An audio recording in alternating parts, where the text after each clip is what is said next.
Good morning. I guess I'm gonna do a vlog for you guys today. It's 7:16. Oh yes, I'm gonna get my energy drink. Time for food, huh? Bobby, this isn't yours. That's not for you. There you go, Nickel. Here's Valley Pally. That's your food. But you're actually gonna eat on the ground. Poppy's only like 7 weeks old, and she's actually really good. Oh, sit. See? Hey, good girl. Come here, Poppy. So good. Letting him eat from your hands is good. Helps stop food aggression. And she doesn't have any food aggression, but I just don't want her to develop any, so I'll fuck with her. You know, put my hand in there while she's eating. That's her. You don't want her to ever be mean to nobody. You guys don't get to see Valley a lot because she's so shy. She's always hiding. Bobby! There's Bobby, getting some water. Bobby, you getting some water? I'm gonna be a crazy wildcat. She's like, I'm not eating this shit unless it has the tender delights in it. But you don't get those until nighttime. I'm just taking my first sips. I tried Rainbow Unicorn Bang today, and it's okay. I'm not like fiending over it. Someone asked me, God, can I not be holding this fucking phone? I think this is as good as it's gonna get for today. Someone asked, how do I get inspiration for songs? I feel like I'm not the best at this. I find it easier to write songs about actual people and to use their name. You know, like Travis, Corey with the Girlfriend, Sarah, Mallory. You guys haven't heard. I need to work on that. But yeah, it's easier for me to make a story about an actual person because then I don't really have to make anything up. Just have to think of all the good and bad things about them and, you know, just make it into like a cohesive little story with a melody and a, you know, big moment, and then I come back down, and it's easy for me that way. So lately I've been trying to trick myself into writing name songs that aren't names, but I still think of every title as a character. So for instance, Susie is my next song, and it's about my boyfriend Prim's mom, Susie. She goes missing and stuff. Susie is about her and Nikki, because the week that Susie went missing, Nikki went missing like 4 or 5 times. Like, he got out of the house. We had this front door, it wouldn't fully close, and we'd forget to lock it or just wouldn't lock it all the way, and Nikki would get out, and it was so scary and traumatizing. And the same week Susie fucking went missing had been missing for 18 days, and once she came back and we found her, I wrote the song, because then it was, you know, it's like a little too soon, and then it's time. So, what's next? Kind of tell you where my head was at for these next 5 songs. KILLBOY was about initially thinking about this really toxic relationship I had when this person, like, kept ghosting me and love bombing me and ghosting me and this went on for like 5 months. So it was like, you don't have to be cruel to make me love you. You don't have to disappear to make me care. You don't even have to be nice. You don't even have to play fair. But beware. Because, you know, I can be a psycho bitch too. Bobby, no. At the same time, I had broken up with Prim. We would break up and all this shit all the time, but we were drinking like really heavily and everything. But we don't drink anymore, and ever since we stopped drinking, we don't break up anymore. I'm like trying to prove to you right now. And when we break up, Prim doesn't like blow my phone up and be like, we gotta stay together, like we gotta be together. He just goes silent and won't respond to me when I hit him up. You know, obviously I love him, and I don't know. I mean, I was just going through mental things, and we were both going through like drinking and everything, and alcoholism, substance abuse. And so it wasn't working. It just wasn't fitting together. But I loved him, and obviously I love him so much. Poppy's playing. Everything you'll hear in these songs, I mean, it's just to a T. It's just what I was going through. So I wrote the verses, you know, while we were broken up, and it's obviously for Prim. Okay, so here's how I got the actual inspiration, like for real, for real. I always liked in Prince's song, Poppy, come here. Don't have to be rich to be my girl. You don't have to be cool to rule my world. But I always thought it said cruel to rule my world. And for me, that was like, wow, you get me. But then I found out the lyric was cool, and I was like, well, I gotta write cruel. You don't have to be cruel to make me love you. And don't gotta disappear to make me care. You don't have to play nice, don't even got to play fair. But beware, you just got to be you, and I will love you. It's literally just about exactly what I was saying. All my songs, like, I'm not... People always say, like, you're such a good songwriter, and I'm like, bro, I'm literally just saying exactly what happened. I'm just rhyming it. I'm serious. Like, that's why I always think I'm a fraud. Like, always have that imposter syndrome, because I'm like, dude, I'm not making up really cool stories. Like, I just have really cool stories, and I'm just telling them. So that's Cruel Boy. Then If I Was Just Your Friend. See, that's not a name song, but this one was extremely easy. So the only time that I can write a song that's not a name song, if I have a real phrase that I really am saying in my heart, and then I can write the entire song about that situation. Like, how you going? How you going? How you going? How you going? How you gonna do that? I don't know. You can interweave the title all throughout the lyrics and everything. That's the type of a song that I like. And that's why it's easier to do it with a name, like a human name, because you can interweave it. And like, Travis, you make me the mess, you drive me insane. It's not just in the hook, it's in the verses. It's all about Travis. It's all about Susie. Susie's on the run again. You know, it's all about If I Was Just Your Friend. But Susie, I mean, If I Was Just Your Friend. You guys, my brain, like, I'm mentally ill. Like, I don't know what to do yet. My friends say I have ADHD, which is probably true, because I'm always thinking about like 10,000 things at the same time. And it's hard to stay on the same subject. Because me and Prim had broken up, and I thought, well, yeah, I am crazy. I'm psycho. I keep breaking up with you. I, you know, have made you cry so many times. I attribute most of this to alcohol. Any like just torturous violence or anything is alcohol. I'm not a violent person, and I'm not like here to ruin people's life and be evil when I'm sober. I actually like despise that type of shit when I'm sober. If I Was Just Your Friend, I thought, yeah, all your friends and family literally hate me, just like I said in Glue Stick. If I was just your friend, I would tell you to forget her and take all the time that you're spending wishing you just kill yourself and get your shit together. Like, figure your life out. Like, figure out what you want to do. It's literally been a roller coaster ride ever since you met her. You guys have been up and down. She's fucking with your mind. I don't like to see you cry. I think you could do better. Like, I don't know, it just rhymes, like, when I say it. Like, it's not like I had to sit there and like, really, what would I say? It was like, this is what I want to say to you. You know that time is going to heal all this, take you out of this hell you're in. That all of that is like literally what I just said. All of that is what I would say if I was just your friend. But I ain't your friend. We be fucking up under the cover. When we spend time under covers. We're never gonna end, you fucking bitch.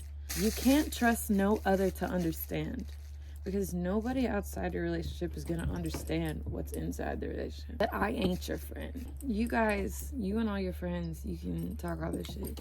But that's what I'm trying to say. Like, I'm not trying to give my fucking genius lyric interview right now on my fucking trailer porch or anything. I'm just saying, when I write songs, like, people literally tell me, that is such a strong song. That's so good. Like, did you write that yourself? And it's like, bro, I was just talking.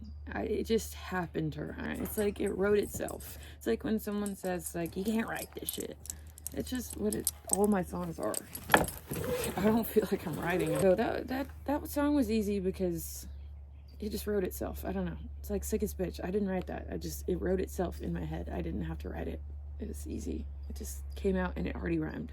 Beanie. The inspiration for that was, I was really depressed. I got in a really, like, why do I want to cry right now? It might be because I'm on my period. I got in a really suicidal state. I was thinking to myself every morning when I woke up, the first thought was, you're almost 30. You have to kill yourself. You're never going to be what you thought. Everything you thought when you were growing up, all your dreams, they're not going to happen. Like, everything wasn't what you thought. There's no way you can make anything of yourself now. You have to kill yourself. When are you going to kill yourself? How are you going to kill yourself? You're running out of money. You need to kill yourself. Just thinking about it.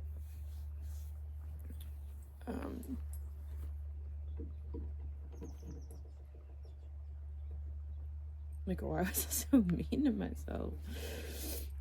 And this was before I got on medication. And now that I'm on medication, I'm like, oh my God, I can't believe you thought that. That's why I'm crying right now.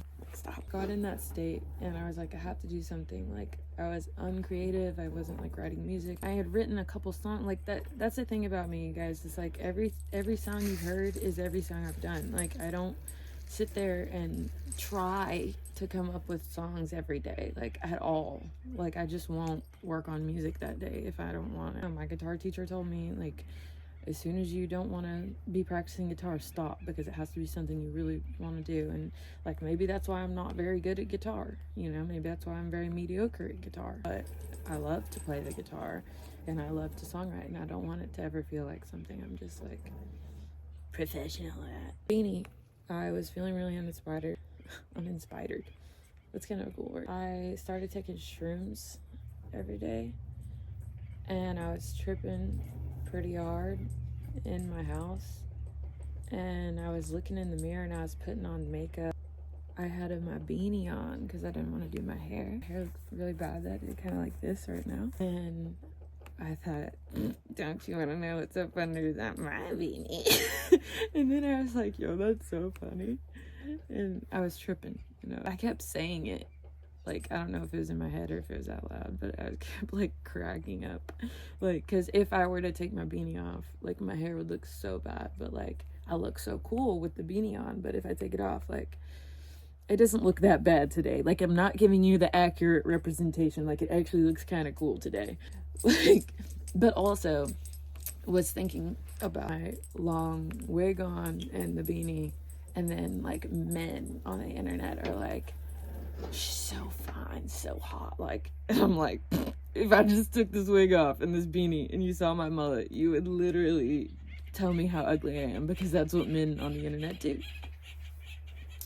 This psychic that I saw told me that when I see blackbirds, that means I'm protected. It's a sign from one of my spirit guides or something. I don't know what I believe in. I really don't. When I was praying last night, I was like, God, you know, spirit guides, whoever it is, I don't fucking know who it is. You can't blame me for not knowing. Like, how the fuck am I supposed to know everything, you know? Like, but whoever it is out there, even if it's just me in some other dimension, thank you for everything that I have, because I'm loving my life right now. I'm so ADD, I don't know what I was talking about. Beanie. And then, because I'm on shrooms, and because this is the way I think anyways, but it's amplified, I always think, like, how could this be used in every fucking situation? So I thought the label that I was on, that I'm not on anymore, I didn't even care about the songs I was writing, and I was writing songs from my heart. And I was like, don't you even care? Like, don't you even want to, like, hear the songs I wrote? Like, and then, you know, when I post on the internet and nobody watches it, but I have you know, 80,000 followers on Instagram and 200,000 on TikTok and 15,000 on YouTube, but then it'll get like 200 views or 1,000 views or 10,000 or whatever. It's still not the number of like followers. It's frustrating because like I just want the people who chose to follow me to see what I made, like what I was trying to show them. Like that's all. So it's like, are y'all just not seeing it, or like do you just not care, or do you even see me? So that is literally what I was saying in Beanie. And then the next line is my personality. It's like, don't you want to know what all the things I'm thinking? Like, it isn't every single thought in my brain like so interesting to you? Like, don't you want to hear it all? Like, but I'm just kidding. Like, I was just like, okay, yeah. That line is like me, like poking fun at myself. Like, okay, the world doesn't revolve around you. Don't you want to know? Don't you want to know? Don't you want to know? Like, it's just a joke. Don't you wanna know? Don't you wanna know? And whenever I'm producing, whenever I do like that big -12 octave, like that, don't you wanna know? Anytime I do that, that's representing this big ego monster inside me. That's what that's representing. It's like the you know what I'm saying? It's the ego monster inside you. It's like, it's so big and ugly and demonic and loud, and it's on both sides of your ears. It's like enveloping everything. It's underneath everything. Like it's, yeah, you just want it to go away. Don't you want to know? But Beanie was easy because I think of Beanie as a person. No, it was a phrase. Don't you want to know what's up under my beanie? And I call it Beanie. It's because Beanie is a part of me. It's a character of me. Like if I had split personalities, it would be me. And Beanie is the shyer, more scared to talk part of me. Like, basically, Beanie is me when I get high. So when I'm high, I'm like really scared to say anything, and every time I say something, it seems like in the silence, my words just echo in my head like forever. And it's like, do you get that ever? So it's like, I don't want to say anything because it's just gonna echo in the silence. It's like I'm scared to talk, I'm scared to sound stupid, I'm scared to say something that somebody might think is weird, scared for someone's perception of me to flip 180 after just saying one thing. It's deep inside me and it's in there, and I after I post everything on the internet, which is why sometimes I don't post on the internet, I think, damn it, I don't want to deal with that. Like, not like that anybody's gonna see it, not that I'm super famous and anybody's gonna say anything about it. I just don't want to deal with like, what if this person sees it? What if this person sees it? What if this person thinks this? What if and I will think about it for like the next 2 days. I will. And there's a huge part of me that's like, I don't give a fuck about anything, like fuck y'all. And then there's another part of me that's like, won't shut the fuck up. I just think it's like this little anxiety thing inside of me. It's like a little anxiety demon. But yeah, that's who Beanie is suffering from. She's so creative and she's so magical in her head, and her imagination is so crazy, and she just wants to love, and she just feels like no one is hearing her. She's fucking screaming into the stars, and she's just a tree falling in the woods, and no one hears her. And she's just like, why isn't my signal getting to anybody? Why every time I call, no one answers? You know that feeling? Like, I know that feeling so well. That's Beanie's narrative. Now Beanie is a part of me. Susie is a part of me too.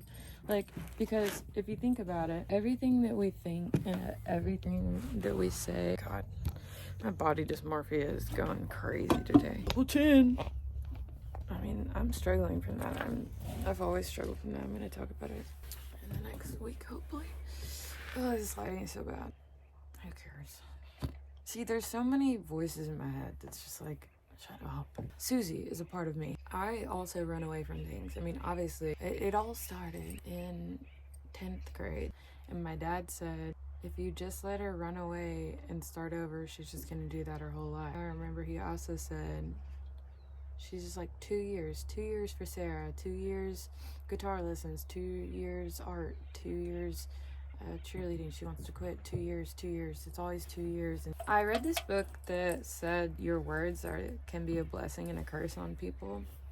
It's so true. And like, I love my dad so much, and nobody's perfect, and I've said literally the meanest things to people before. So he's like, don't think I think bad about my dad at all. My dad's like passed away and everything from pancreatic cancer, but you know, he said that, and it always stuck with me. And I do kind of run away like every 2 years. So I ran away to Los Angeles for 2 years, and then to Nashville for 2 years, and then back to Texarkana for a year, and then to Los Angeles, and then he died. And that was the only way to break the curse. No, I'm just kidding. That's a dark joke. That's a dark joke. I'm sorry. This is how I cope with it sometimes. But yeah, he died, and I remember, so I was in Hollywood years 18, 19, 20, 21, 22, 23. I was in Hollywood for 5 years. And I was KILLBOY for 5 years. I'm still KILLBOY. But I really fucking stuck to that shit. And that was a thing for me. Stop with the 2-year thing, you know, like commit to something. I've never been in a relationship for more than 2 years. And now I've been with Prim for more than 2 years. You know, I've committed to KILLBOY. And now I'm saying I don't have to just do KILLBOY. I don't have to leave and run away from KILLBOY. I just can also do other things at the same time. But yeah, I mean, sometimes, you know, it feels like I fuck everything up and I gotta go. For Hollywood, I do feel like I fucked a lot up and I made a lot of mistakes and I learned a lot of lessons, but I wasn't running away because I felt like I didn't have another choice. I was just leaving because I realized it's time. I don't have to be here anymore. It's time to go focus on what actually makes me happy. Not this weird, you know, clout climbing, going to parties, being in pictures, networking.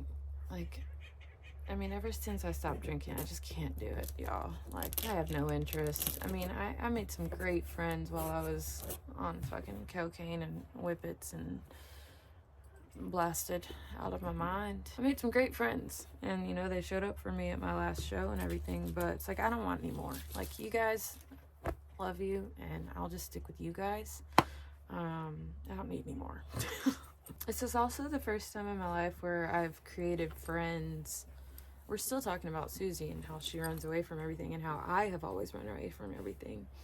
But how I'm trying, that's what I'm working on. I'm trying to learn how to keep things and commit to things. And like, one big thing in my life, which I don't know if she'll see this, but one big commitment in my life is being best friends with my best friend Sammy and also my best friend Jade. Sammy, we talk a lot about mental health, and she's just so, she literally studied psychology in college, and she reads so many books, and she's had so much therapy. She's so committed to therapy. I can't commit. It's just like, oh my god, I start feeling like I'm just draining my money. Just talk to Sammy. She's my certified best friend therapist. I love her so much. Like, and I've never had a friend that I actually loved. Like, that I'm like, I need you in my life forever. You are the person I can call. But I mean, Sammy is the girl that let me trauma dump, and that she talked me through it and said, you know, I've been there too, and like, here are some things to help, and you know, let's get drunk. Let's get you on a fucking antidepressant. Like, come on, let's exercise. Let's do something. You know, let's go set up a fish tank. And like, makes me want to cry. But it's just like,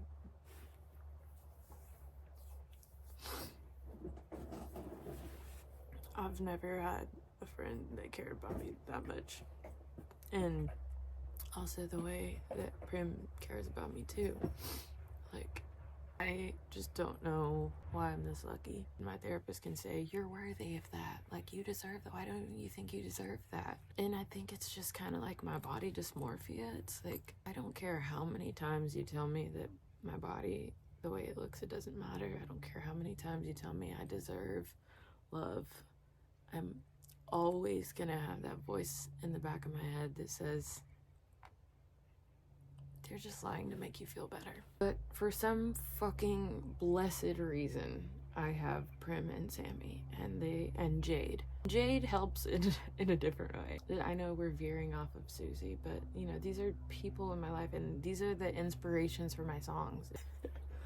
I was in my gay era, and I thought I might like Jade for 1 second, and I was drunk, and I kissed her after the You Plus Me music video, and then the next day we made a joke about it, and I was like, yeah, I'm sorry, I don't like you like that, but you want to be my best friend, and we've been best friends ever since.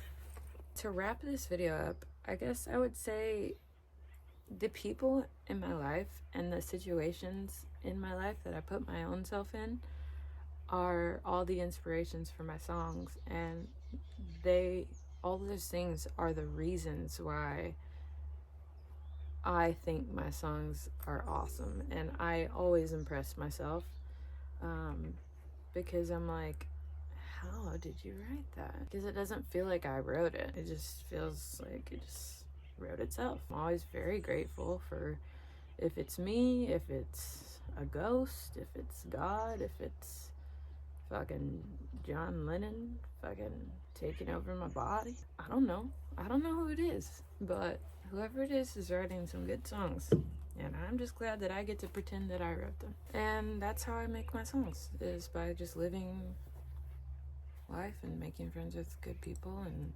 having experiences with shitty people. But that's it. And all right, well, Poppy says goodbye.